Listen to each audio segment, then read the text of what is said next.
The United States currently has 14 territories spread around the world. Of these, 9 are all but deserted, while the other 5 territories are permanently inhabited.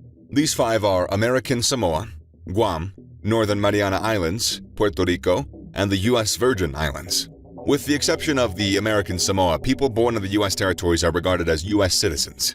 However, there are some important distinctions between the rights of those territories and those in the U.S. states. These include when territory citizens can and can't vote, what taxes they pay, as well as their travel and working rights. But first of all, what makes them territories, and why aren't they states?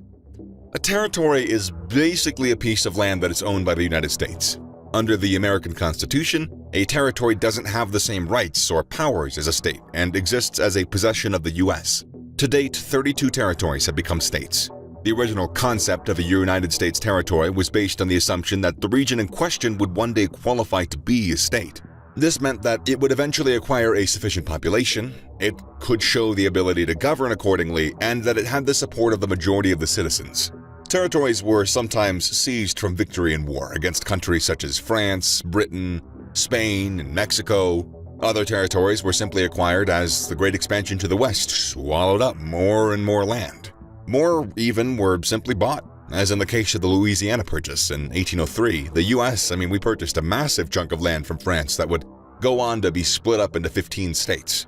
Furthermore, some U.S. states such as Texas and Hawaii were originally countries before joining the statehood. Now, how does a territory become a state? Works something like this.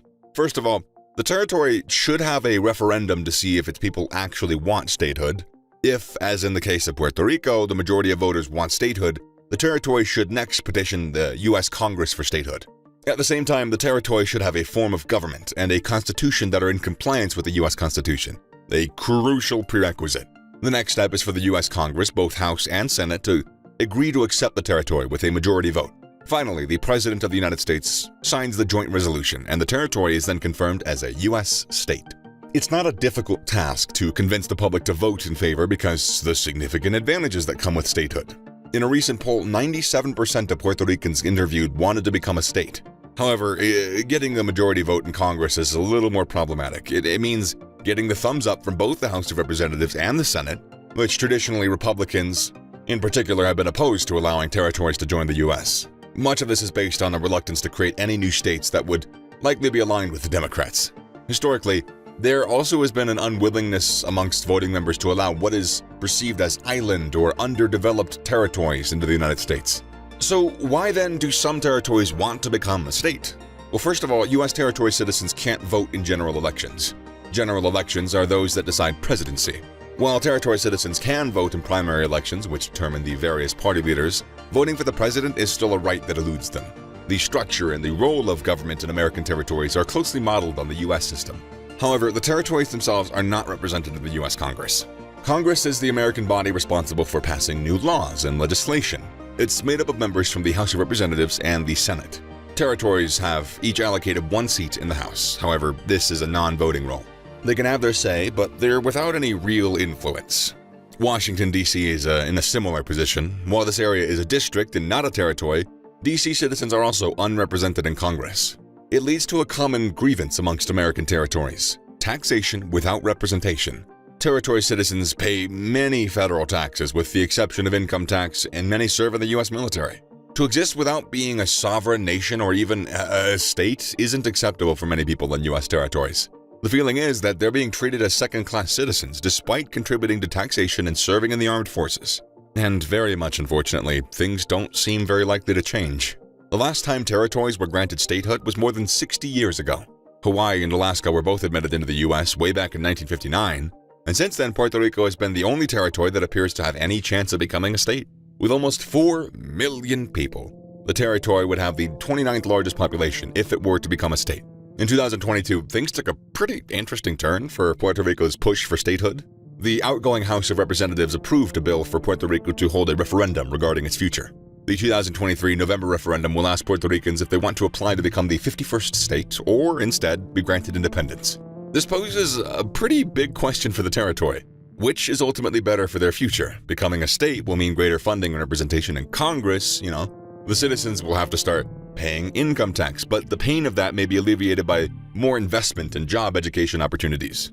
On the other hand, if Puerto Rico becomes independent, it will be guaranteed a government acting specifically towards the concerns and the needs of its people. This, of course, will come at a risk of having to aim up economically without U.S. funding. In addition to Washington, D.C. and Puerto Rico, many Guam officials and citizens have also expressed a desire for statehood. The Micronesian territory has a population of 170,000 and it's strategically based in the North Pacific Ocean, between the Philippines and Japan. While some Guam residents may be opposed to statehood, the arguments for it happening are pretty convincing.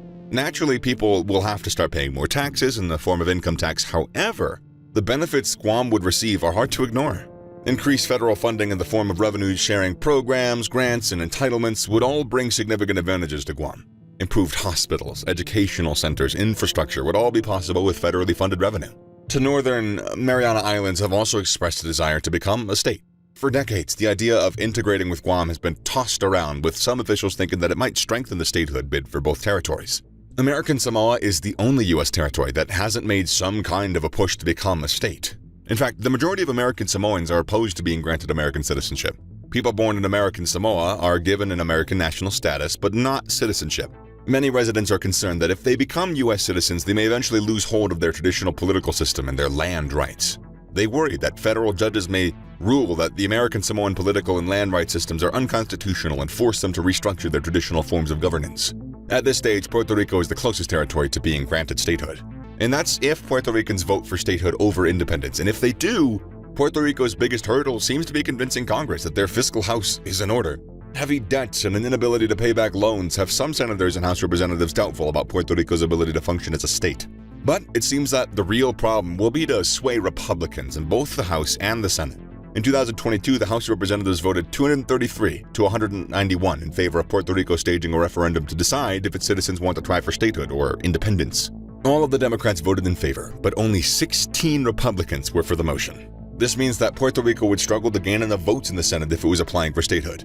There are 100 seats in the Senate, almost evenly split between Democrats and Republicans. A simple majority is needed to pass a bill, which would mean 51 to 49 would be enough. There are currently 48 Democrats, 49 Republicans, and 3 independents. This means that it's unlikely for Puerto Rico to be able to win enough votes, at least in the immediate future. The same problem faces Washington, D.C., which would become another Democratic state if it were granted statehood, meaning that it faces stiff opposition from Republicans. Of course. They have a territory where to become a state one day, it also presents a slight logistical problem. What do we do with the flag? It'd be a massive headache to redesign the stars with an odd number, so maybe granting statehood to both Puerto Rico and D.C., would make that unenviable task a bit easier. For now, it seems highly unlikely that America will gain another state, but the territory should never give up. After all, Hawaii and Alaska seemed highly unlikely of candidates for 60 years ago. And if any citizens really wanted to enjoy the advantages of being in a state, they can always try their luck on the mainland. They, after all, are U.S. citizens, and that presents some generous opportunities.